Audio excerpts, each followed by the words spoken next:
रचना के ससुराल में सास ससुर के अलावा जेठ जेठानी देवर देवरानी हैं। सास ससुर देवर के साथ रहते हैं, जेठ जेठानी भी अपना अलग रहते हैं। सब कुछ तो है रचना के पास जो उसने चाहा था, लेकिन एक कमी ही सबसे बड़ी कमी है, वो है उसका पति। आजकल रचना को अपने पति पर बहुत गुस्सा आने लगा है। वजह है दूसरी औरतों से घुल मिलकर ऐसी बातें और मजाक करना जो कभी अनीत ने पत्नी रचना के साथ कभी नहीं किया। अब तो आए दिन रचना यह सब देखती आ रही थी। आज भी यही हुआ। अपने ही घर के किचन में उसका पति सिप्रा के साथ मिलकर गप्पे मार रहा है।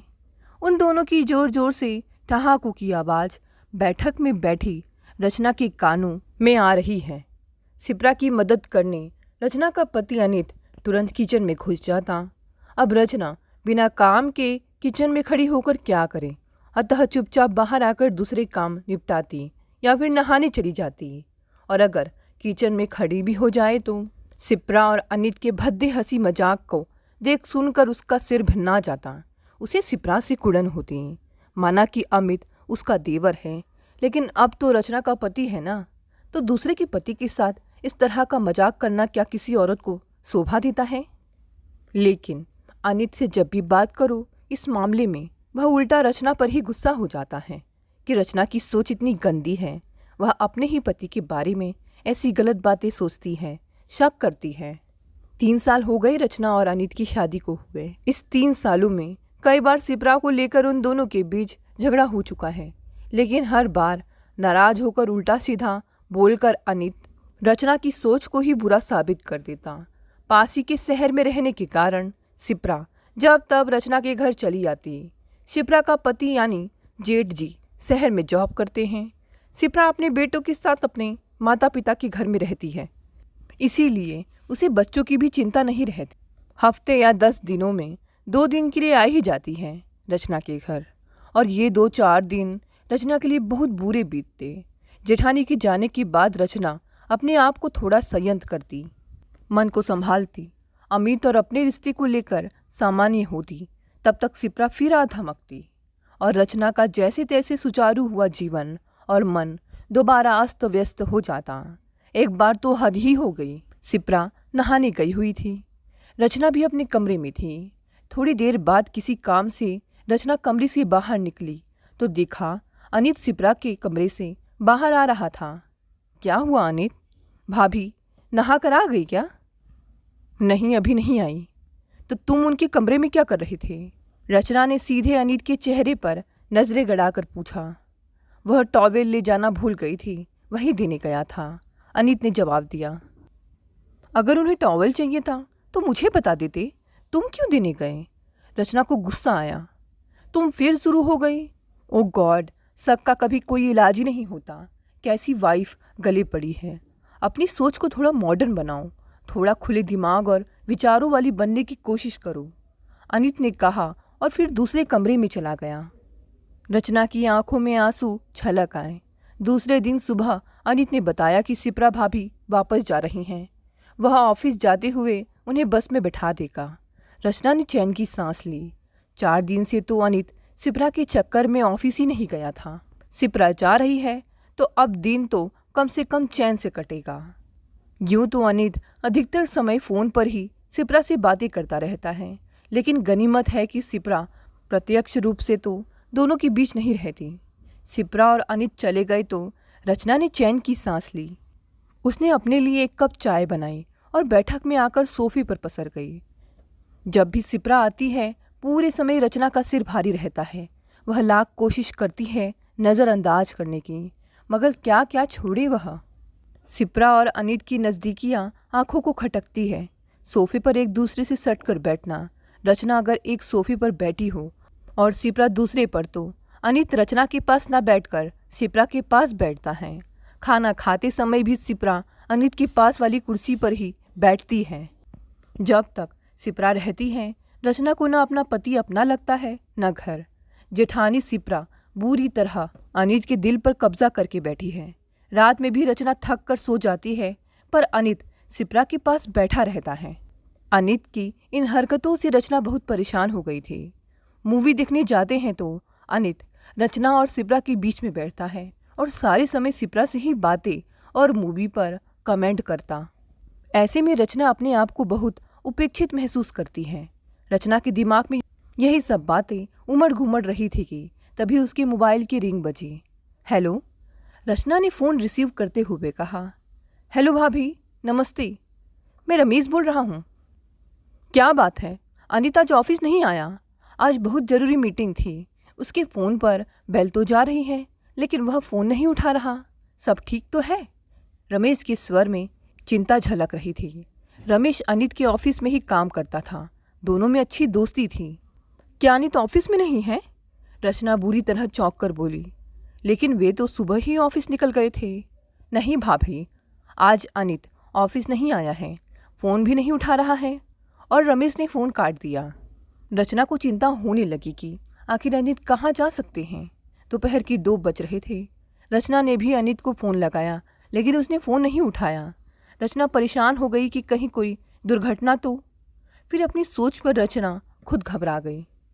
उसने जेठानी सिप्रा को फ़ोन लगाया तो उसने भी फ़ोन नहीं उठाया। सिप्रा के पिताजी के घर पर फ़ोन किया तो पता चला सिप्रा अभी तक अपने घर नहीं पहुंची। अगर सिप्रा 11 बजे की बस से भी निकलती तो 1-1:30 बजे तक तो अपने घर पहुंच जाती। अब तो 2:30 बज गए हैं। रचना घर में अंदर बाहर होती रही। कभी अनित का फ़ोन मिलाती तो कभी सिप्रा का और कभी रमेश का। 4 बजे जाकर अनित का फ़ोन आया। रचना ने घबरा कर पूछा कि कहाँ है और ऑफिस क्यों नहीं गए, फ़ोन क्यों नहीं उठा रहे थे। मगर अनित का जवाब सुनकर रचना के गुस्से पर कंट्रोल न रहा। दरअसल अनित सिप्रा को बस में बिठाकर ऑफिस जाने के लिए निकला ही था, मगर रास्ते में एक मॉल में नई रिलीज हुई मूवी का पोस्टर देखकर सिप्रा का मन हुआ उस मूवी को देखने का। 12 बजे का था। अतः दोनों मॉल में ही घूमते रहे और 12 बजे मूवी देखने बैठ गए। मूवी का साउंड तो तेज होता ही है, अतः फ़ोन की रिंग सुनाई नहीं दी। अब सिप्रा को बस में बैठाने के बाद उसने मिस्ड कॉल देखी। आज तो रमेश के फ़ोन आने से रचना को पता चल गया कि अनित ऑफिस नहीं पहुंचा है, वरना अनित तो कभी बताता ही नहीं। वह 6 बजे घर आता और ऐसे दर्शाता जैसे सीधे ऑफिस से चला आ रहा है। पहले भी पता नहीं कितनी बार झूठ बोल चुका होगा अनित। क्या पता सच में मूवी देखने गए थे, या जब इंसान का एक झूठ पकड़ा जाता है तो फिर उसके ऊपर विश्वास उठ जाता है। फिर उसकी हर बात में झूठ की ही गंध आने लगती है। अनित भी समझ गया था कि इस बार तो रचना को बहुत बुरा लगा है और अब वह कई दिनों तक गुस्सा रहेगी। अनित अपनी गलती समझ गया था, इसलिए रचना से बहुत अच्छा बर्ताव कर रहा था। घर के कामों में हाथ बटाना, अपना काम समय पर करना, समय पर घर में सामान सब्जी ला देता। लेकिन रचना ने कोई प्रतिक्रिया व्यक्त नहीं की, ना अच्छी न बुरी। वह अनित की ओर से एकदम उदासीन हो गई थी। घर के सारे काम सुघड़ ढंग से निपटाती, अनित से जितना जरूरी होता उतना ही बोलती। एक तरह से घर में उन दोनों के बीच शीत युद्ध जैसी स्थिति बन गई थी। अनित को बहुत बेचैनी हो रही थी। रचना खुलकर झगड़ा कर लेती तो अनित भी बहस करके अपनी सफाई दे देता, या उल्टा हर बार की तरह रचना की सोच को छोटा कहकर उसे ही गलत साबित करके अपनी गलती ढांप लेता। लेकिन अभी तो रचना न बोलकर न झगड़ा करके एक तरह से अनित को अपराधी साबित कर चुकी है। अनित अंदर ही अंदर अपनी गलती का एहसास करके अपराध बोध से ग्रस्त हो रहा है। गलती पर गलतियां करके भी रचना पर हावी रहने वाले अनित को यूं अंदर ही अंदर कसमसाते रहना बहुत खल रहा था। 2-4 बार उसने रचना से बात करने की, अपनी सफाई देने की कोशिश भी की, पर रचना ने उसे नज़रअंदाज कर दिया, कोई प्रतिक्रिया व्यक्त नहीं की। 10 दिन बाद अचानक सामान उठाने रखने की आवाज़ें सुनकर अनित ने दरवाज़ा खोल कर देखा तो सामने वाले फ्लैट का दरवाज़ा खुला था और मजदूर सामान अंदर रख रहे थे। शाम को ऑफिस से आया तो देखा सामने वाले फ्लैट का दरवाज़ा बंद था। अनित ने सोचा इनका सारा सामान रख गया होगा। चाय पीते हुए उसने रचना से पूछताछ की तो पता चला सामने कोई फैमिली नहीं, वरन एक युवक रहने आया है। उसे इसी शहर में नौकरी लगी है और सामने वाला फ्लैट किराए पर लेकर वह यहीं रहेगा। अनित को अफसोस हुआ, अगर परिवार होता तो ज़्यादा अच्छा होता, रचना को कम से कम कंपनी मिल जाती। युवक का रहना न रहना तो बराबर ही है। दूसरे दिन सुबह रचना के बात करने की आवाज़ सुनकर अनित बाहर आया तो पता चला वह युवक आया था बाई के बारे में कहने। रचना ने उसके यहाँ अपनी बाई भेजने का आश्वासन दे दिया। थोड़ी देर बाद वह पीने का पानी भरने के लिए बर्तन ले आया।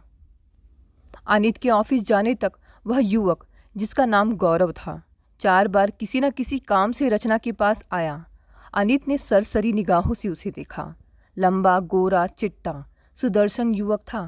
शाम को अनित ऑफिस से घर आया तो रचना ने चाय बनाई और गौरव को भी चाय पर बुला लिया। गौरव आया, तीनों ने साथ चाय पी और बातें की। अनित को यह लड़का भला लगा। उसका परिवार पास के ही शहर में रहता था। घर में मम्मी पापा के अलावा दादी, एक छोटी बहन और भाई भी हैं। थोड़ी देर बातें करके गौरव चला गया। 4 दिन में उसका घर व्यवस्थित हो गया। सामान जमाने में रचना ने उसकी मदद की। एक दिन अनित घर आया तो रचना घर पर नहीं थी। गौरव के घर पर भी ताला लगा था। 5 मिनट बाद गौरव और रचना आ गए। रचना गौरव को किचन का कुछ जरूरी सामान खरीदवाने उसके साथ मार्केट गई थी। फिर तो रोज ही घर का कुछ न कुछ सामान लेने गौरव रचना को मार्केट ले जाने लगा। रचना रोज अनित के आने से पहले या समय पर वापस आ जाती। रात का खाना तो गौरव भी साथ खाता। एक बार अनित थोड़ा झुंझला भी गया कि यह क्या रोज रोज उसके साथ बाजार चली जाती हो। ऐसा ही था तो उसकी माँ आकर उसका घर क्यों नहीं सेट कर जाती। तब रचना ने कह दिया कि उसकी दादी की तबीयत ठीक नहीं है और बहन की परीक्षाएं सिर पर हैं, इसलिए वह भी नहीं आ सकती हैं। इसी बीच सिप्रा फिर उनके यहाँ आ धमकी। सिप्रा के आने से अनित फिर उसके आगे पीछे घूमने लगा। उसे लगा कि रचना यह देखकर परेशान हो जाएगी हर बार की तरह, लेकिन इस बार तो रचना ने उन दोनों को पूरी तरह नकार दिया। सिप्रा आई तब गौरव की भी छुट्टियां थी, अतः वह सारा दिन रचना के यहाँ ही रहता। रोटियां बनाने सिप्रा जैसे ही किचन में आई, रचना तपाक से बाहर चली गई और गौरव को बुला लाई। अनित का अजब हाल हो रहा था। उसका ध्यान रचना और गौरव पर था और मन मारकर सिप्रा के साथ किचन में खड़ा होना पड़ रहा था। दोपहर के खाने के समय सिप्रा हमेशा की तरह झट से अनित के पास वाली कुर्सी पर बैठ गई तो रचना बड़ी खुशी से गौरव के साथ बैठ गई। अनित का पता नहीं क्यों खाने में मन नहीं लग रहा था। शाम को सब लोग टीवी देखने बैठे थे। सिप्रा अनित के साथ सोफे पर बैठी थी। बीच बीच में हंसी मजाक करते हुए वह कभी अनित के कंधे पर हाथ मारती तो कभी पैर पर। रचना दूसरे सोफे पर अकेली बैठी थी। तभी गौरव आ गया और रचना के पास बैठ गया। अब वे दोनों टीवी पर चल रहे कार्यक्रम पर कमेंट करते हुए ठहाके लगाने लगे। रचना भी हंसते हुए गौरव के हाथ पर या कंधे पर हाथ मार रही थी। अनित बैठा बैठा कसमसा रहा था। आखिर में अनित से रहा नहीं गया। वह उठकर जल्दी सोने चला गया। 10 मिनट बाद सिप्रा भी मुंह बनाकर अपने कमरे में चली गई। रचना जानबूझकर उस रात बहुत देर बाद सोने गई। जब तक गौरव बैठा रहा वह और रचना जोर जोर से हंसी मजाक करते रहे। जब रचना सोने के लिए कमरे में गई तो उसने देखा अनित मुंह पर चादर लपेटे सोने का नाटक कर रहा था, लेकिन बेचैनी से पहलू बदलने के कारण साफ समझ आ रहा था कि वह जाग रहा है। रचना अनित की ओर पीट करके चैन से सो गई। दूसरे दिन छुट्टी थी। सिप्रा मूवी देखने के लिए अनित के पीछे पड़ी। अनित ने चुपचाप से प्लान बनाया और ऐन वक्त पर रचना से तैयार होने के लिए कहा, मगर रचना भी भला कहाँ पीछे रहने वाली थी। उसने तपाक से गौरव को फ़ोन लगा दिया और मूवी देखने का आमंत्रण दे डाला। अनित जल भून गया। वह बेडरूम में आकर रचना पर गुस्सा करने लगा कि गौरव को ले जाने की क्या ज़रूरत थी। तब रचना ने 2 टूक जवाब दिया और उसकी और सिप्रा के बीच वह मूर्खों की तरह मुंह बंद कर बैठी रहती हैं। या तो मुझे घर पर रहने दो या फिर गौरव को भी साथ ले चलो। अनित के पास और कोई चारा नहीं था। वह बेमन से गौरव को भी साथ ले गया। अनित ने सोचा वह सबसे पहले रचना को बैठाएगा, फिर सिप्रा को, उसके बाद वह और फिर अपने पास गौरव को। तब पूरी मूवी में वह और सिप्रा पास बैठेंगे और रचना और गौरव 2 कोनों में। लेकिन रचना ने पहले ही सीट नंबर सुन लिया और फटाफट सिनेमा हॉल में घुसकर गौरव की बगल में बैठ गई। अनित यहाँ भी मात खा गया। फिर तो पूरी मूवी भर उसका मूड उखड़ा रहा। शिप्रा पहले तो बहुत कोशिश करती रही उसके कि वह पहले की तरह हंसी मजाक करे, पर आखिर खुद भी खींच कर चुप हो गई। अलबत्ता रचना और गौरव ने पूरी मूवी बहुत एंजॉय की। उसके बाद गौरव ने अपनी ओर से डिनर का प्रस्ताव रखा, जिसे रचना ने स्वीकार कर लिया। मूवी ख़त्म होने के बाद वे लोग मॉल में ही घूमते रहे। फिर थोड़ी देर बाद मॉल की ही एक रेस्टोरेंट में डिनर करके लौटे। पूरे समय अनित हूँ हाँ के अलावा कुछ नहीं बोला। अनित के कारण शिप्रा को भी चुप रहना पड़ रहा था। बस गौरव और रचना की दुनिया जहान की बातों में खोए हुए थे। दूसरे दिन भी शिप्रा किचन में रोटियां बनाने पहुंची, लेकिन अनित नहीं गया। वह रचना के आसपास घूमता और बातें करता रहा, क्योंकि वह जानता था कि या तो रचना गौरव के घर चली जाएगी या फिर वह यहाँ आ जाएगा, क्योंकि वह अभी तक ऑफिस नहीं गया होगा। लिहाजा सारी रोटियां शिप्रा को अकेली ही बनानी पड़ी। वह तो अनित के लिए ही यहाँ आ जाती है। जब इस बार अनित गौरव की वजह से उखड़ा हुआ है और उसका पूरा ध्यान रचना पर ही लगा रहता है, तो वह बेवजह अपने दिन खराब क्यों करे। अतः अनित के ऑफिस जाने के समय उसने कहा कि वह उसे बस में बैठा दे। अरे भाभी, आप इतनी जल्दी जा रही हैं? आप हैं तो घूमने फिरने में कितना मज़ा आ रहा है। कुछ दिन और रुक जाइए, कल गौरव ने हाफ डे लिया है, हम सब लेक पर घूमने चलेंगे। रचना ने शिप्रा को रोक लिया। अनित जल भुन गया। पहली बार उसे शिप्रा का रहना बुरा लग रहा था। उसने लेक पर जाने का प्रोग्राम बहुत टालना चाहा तो रचना चिढ़ गई। बोली, क्यों अनित? इससे पहले तो जब भी शिप्रा भाभी आती थी तुम छुट्टी ले लेकर मूवी देखने और घूमने ले जाते थे। अब अचानक तुम्हें क्या हो गया? रचना की बात पर अनित निरुत्तर हो गया। वह मन महसूस करके दूसरे दिन सबके साथ लेक पर गया। हमेशा रचना को उपेक्षित सा छोड़कर शिप्रा के साथ घूमने फिरने के मजे लेने वाला अनित अब शिप्रा से भी कटा कटा सा घूम रहा था, क्योंकि उसका सारा ध्यान तो रचना और गौरव की बातों पर लगा था। घर आकर शिप्रा मुंह फुलाकर जल्दी सोने चली गई। रचना कॉफ़ी बना लाई और गौरव के साथ बातें करने लगी। अनित थोड़ी देर बैठा रहा, फिर तंग आकर सोने चला गया। दूसरे दिन शिप्रा चली गई। अनित ने चैन की सांस ली। शिप्रा थी तो सारा समय अनित से चिपकी रहती थी और रचना को पूरी आज़ादी मिल जाती थी गौरव के साथ रहने की। अब तो अनित ने शिप्रा को फ़ोन करना भी बहुत कम कर दिया था। शिप्रा ही फ़ोन करती तो अनित थोड़ी बहुत बातचीत करके फ़ोन रख देता। शिप्रा भी अनित की बदलती प्रवृत्ति को समझ गई थी। टीवी देखते समय वह यथासंभव रचना के पास सट कर बैठता, फिर उसका हाथ पकड़कर ही बैठता, जैसे अगर उसने हाथ नहीं पकड़ा तो वह भाग जाएगी। रचना को उसकी इन हरकतों से कोफ्त होती। अनित गौरव से बचने के लिए अक्सर शाम को या छुट्टी वाले दिन बाहर लंच या डिनर अथवा शॉपिंग का प्रोग्राम बना लेता। रचना को और चिढ़ होती, क्योंकि वह जानती थी ये सब सिर्फ उसे गौरव से दूर करने के लिए है। 2 महीने निकल गए। रचना गौरव से हंसती बोलती। एक दिन अनित से आखिर रहा नहीं गया, वह रचना से उलझ ही गया। आज वह अपने दिल की तिलमिलाहट दूर कर लेना चाहता था। रचना, आखिर यह गौरव के साथ तुम्हारा क्या चल रहा है? तुम्हें नहीं लगता कि तुम उसमें कुछ ज़्यादा ही रुचि लेने लगी हो? बिल्कुल भी नहीं अनित, मैं तो बिल्कुल सामान्य व्यवहार कर रही हूँ। इतना हंसना बोलना तो चलता है ना? रचना ने जवाब दिया। थोड़ा बहुत कहाँ, तुम तो आजकल उसके साथ ही बहुत ज़्यादा घुल रही हो। अनित बोला। बिल्कुल नहीं, कभी कभार ही तो साथ मिलते बैठते हैं। रचना लापरवाही से बोली। कभी कभार कहाँ, रोज़ तो मुंह उठाकर चला आता है और फिर पूरा समय खाना खाते हुए टीवी देखते हुए तुमसे सट कर बैठता है। अनित झल्ला कर बोला। तो क्या हुआ? साथ बैठना कोई गलत है क्या? आदमी को इतना खुले विचारों वाला तो होना ही चाहिए ना? रचना ने शिप्रा के मामले में कही अनित की बातों को ही वापस उसके मुंह पर मारा। कुछ क्षण को अनित सकपका गया। उसे समझ नहीं आया कि क्या कहे। फिर अकड़ कर बोला, मेरा डायलॉग मुझे मत मारो, मेरी बात अलग है। क्यों? तुम्हारी बात क्यों अलग है? इसलिए कि तुम आदमी हो, कुछ भी कर सकते हो, और मैं औरत हूँ, तो मुझे तुम्हारे कहने के हिसाब से चलना पड़ेगा। क्या मुझ में अपना अच्छा बुरा समझने की अक्ल नहीं है? रचना तुनक कर बोली।